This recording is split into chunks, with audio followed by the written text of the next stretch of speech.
સરહદી વિસ્તારમાં મોટા શહેરો જેવી અત્યાધુનિક સ્વાસ્થ્ય સુવિધા મળી રહે તે માટે આજે થરાદની નવીન ડિસ્ટ્રિક્ટ હોસ્પિટલનું ખાતમુહૂર્ત અને ભૂમિપૂજન ગુજરાત વિધાનસભાના અધ્યક્ષ શ્રી શંકરભાઈ ચૌધરી અને આરોગ્ય મંત્રી શ્રી ઋષિકેશભાઈ પટેલના વરદ હસ્તે કરવામાં આવ્યું. અંદાજિત ₹54.16 કરોડના ખર્ચે સરહદી વિસ્તારમાં નિર્માણ થનારી આ હોસ્પિટલ આ વિસ્તારના લોકો માટે આધુનિક આરોગ્યની સુવિધાઓ પૂરી પાડશે. જેના ખાતમુહૂર્ત પ્રસંગે મોટી સંખ્યામાં સરહદી વિસ્તારના આગેવાનો તેમજ સ્થાનિક લોકો જોડાયા હતા. ખાતમુહૂર્ત પ્રસંગે સંબોધન કરતા અધ્યક્ષ શ્રી શંકરભાઈ ચૌધરીએ જણાવ્યું હતું કે આજે થરાદના જનમનની વાત હોસ્પિટલના ખાતમુહૂર્ત સાથે સાકાર થઈ છે.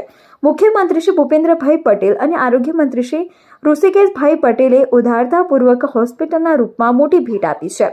આ હોસ્પિટલનો સંપૂર્ણ જસ થરાદની જનતાને જાય છે, જેમણે મારા પર મૂકેલા વિશ્વાસ અને ભરોસા થકી આ શક્ય બન્યું છે. આ વિસ્તારના ગરીબમાં ગરીબ લોકોને પણ આરોગ્યની મુશ્કેલી સમયે તકલીફ ન પડે તે માટે તમામ બાબતોનું ધ્યાન રાખી હોસ્પિટલની રૂપરેખા તૈયાર કરાઈ છે. આ હોસ્પિટલમાં MRI, CT સ્કેન સહિતની સુવિધાઓ ઊભી થશે. આપણી આ હોસ્પિટલનું આજે ખાતમુહૂર્ત થયું છે, જેની કામગીરી 2 વર્ષમાં પૂરી થશે. આપણા વડાપ્રધાન શ્રી નરેન્દ્રભાઈ મોદી સતત બનાસવાસીઓની ચિંતા કરી આપણને પાણીથી લઈને આરોગ્યની સુવિધા આપી છે, જે માટે આપણે એમના ઋણી છીએ. આરોગ્ય મંત્રી શ્રી ઋષિકેશભાઈ પટેલે હોસ્પિટલના ખાતમુહૂર્ત પ્રસંગે રાજ્યની સાથે બનાસકાંઠા જિલ્લામાં વધી રહેલી આરોગ્ય સુવિધાઓ અંગે વિગતો રજૂ કરી હતી, જેમાં તેમણે જણાવ્યું હતું કે થરાદમાં નિર્માણ થનારી આ હોસ્પિટલ સરહદી 8 તાલુકા અને પડોશી રાજસ્થાન રાજ્ય માટે આરોગ્ય સુવિધાની સંજીવની પુરવાર થશે. આ સમગ્ર હોસ્પિટલની તમામ બાબતોમાં અધ્યક્ષ શ્રી શંકરભાઈ ચૌધરીએ માર્ગદર્શન કર્યું છે.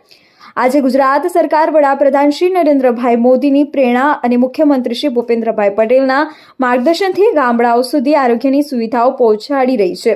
ગુજરાતમાં આયુષ્યમાન કાર્ડ થકી 10 લાખ સુધીની આરોગ્ય સુવિધા નાગરિકોને મળી રહે છે.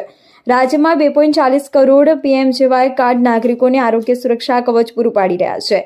બનાસના લોકો સ્વમાનભેર જીવન જીવે એ માટે વડાપ્રધાન શ્રી નરેન્દ્રભાઈ મોદીએ આ વિસ્તારમાં વિકાસના અનેક કામ કર્યા છે, જેના થકી આજે આ વિસ્તાર પ્રગતિના નવા સોપાન સર કરી રહ્યો છે. સાંસદ શ્રી પરબતભાઈ પટેલે પહેલું સુખ તે જાતે નયા એ કહેવત ટાંકીને જણાવ્યું હતું કે સરહદી વિસ્તારમાં નિર્માણાધીન અત્યાધુનિક હોસ્પિટલ આ વિસ્તારના લોકો માટે આશીર્વાદરૂપ બનશે. વડાપ્રધાન શ્રી નરેન્દ્રભાઈ મોદી અને ભૂપેન્દ્રભાઈ પટેલના નેતૃત્વમાં રાજ્યમાં ગામડાઓ સુધી આરોગ્ય સુવિધાઓ પહોંચી છે, જેથી ગામડાઓમાં પણ મુશ્કેલીના સમયમાં આરોગ્યની સેવાઓ મળી રહી છે.